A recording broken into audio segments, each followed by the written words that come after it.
You're listening to Skeptoid. I'm Brian Dunning from Skeptoid.com. Brainwashing and Deprogramming.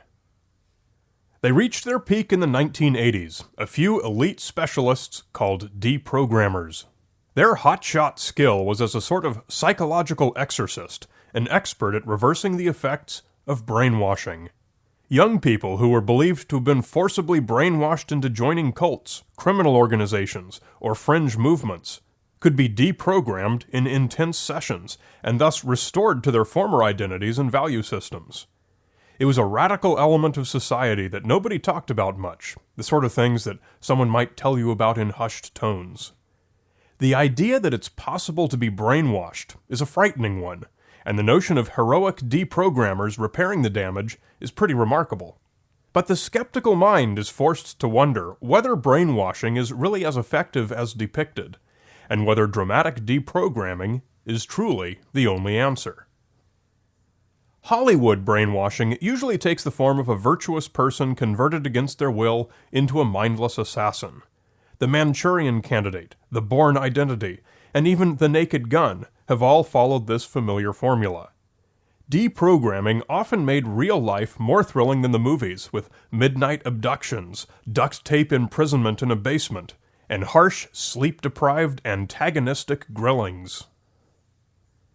There's a difference between brainwashing and simply convincing someone of something. Let's say I have my own religion or club or whatever it is, and I explain the benefits to you, and after some discussion, you eventually decide that it sounds pretty good and decide to join. That's not brainwashing. Brainwashing requires a few specific elements. First, the beliefs have to be pretty radical. There's no clear delineation of what this means, but generally it's something that's significantly beyond anything you would have come to believe on your own without my influence. Second, my efforts have to be systematic. A lot of mere convincing is systematic. Telemarketing pitches, for example. A lot of sales pitches follow a written script that includes branches and responses to typical objections. The difference with brainwashing is that the system is designed to change your beliefs, not to sell you something or get you to vote for a particular candidate. Finally, there must be some aspect of the pressure that is forcible. If you have the option to stand up and walk out anytime you want, my pressure is not considered brainwashing. The definition requires me to apply some kind of pressure that eliminates your free will to leave my sphere of influence. Brainwashing is a forced, systematic, radical change of belief. Take a group like the Hare Krishnas. They convince intelligent adults to shave their heads, wear robes, and forego worldly possessions. That's pretty radical. And their recruitment methods are absolutely systematic.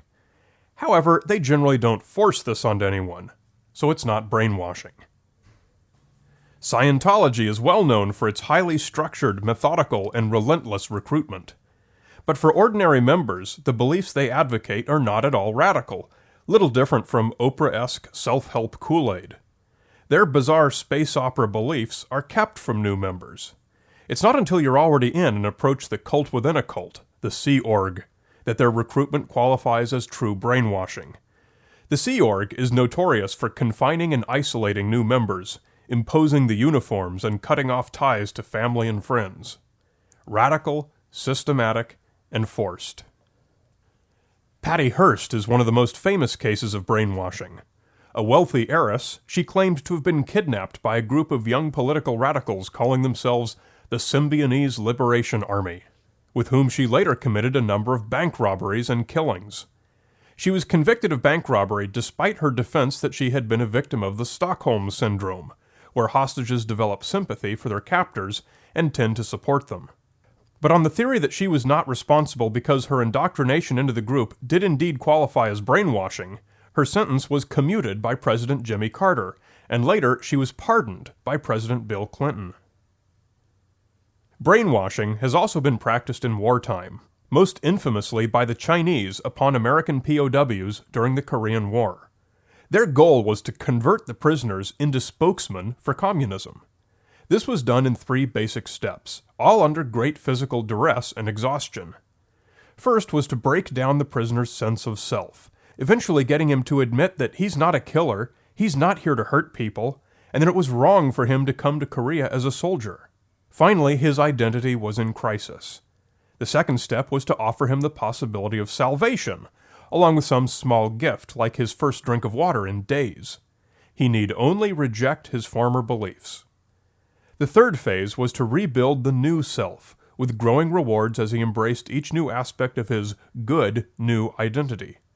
This was brainwashing at its most pure, radical, systematic, and forced. After the war, knowledge of this brainwashing process reached the pop culture consciousness. Over the next few decades, through hippie culture and New Age, cults began popping up more visibly than ever before, and a lot of young people experimented with them. This new idea of brainwashing was the first explanation that many parents reached for. My baby would never join that strange cult. He must have been brainwashed.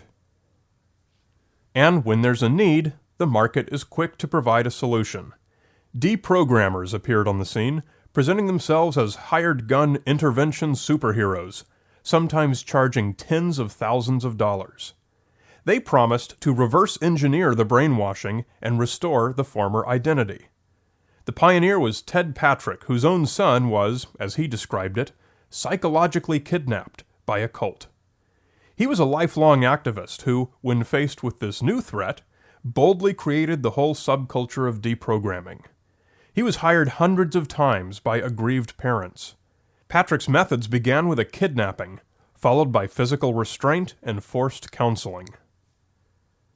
Like Patrick, many deprogrammers did not have any formal counseling credentials, and so the process itself had much more in common with the Chinese brainwashing than it had with any legitimate psychotherapy. They would begin not by breaking down the subject's identity, but that of the cult leader, eventually getting the subject to recognize the reasons the cult leader has been rejected by moral society. At last, the subject would see himself as allied with the deprogrammers against the cult leader. Deprogramming was quite sticky from a legal standpoint. Obviously, kidnapping and false imprisonment are illegal, and many deprogrammers were convicted, including Patrick himself. The American Civil Liberties Union often took up the cases of deprogramming subjects, pointing out that they had joined the cults on their own free will, and it was the deprogrammers who were the only criminals involved. However, courts often found that parents and their hired deprogrammers were acting properly, since they believed, rightly or wrongly, that their children were in immediate danger. Usually the children were legally adults, and so police couldn't get involved with their disappearances. Parents were on their own. But as it turns out, deprogramming was never really necessary in the first place.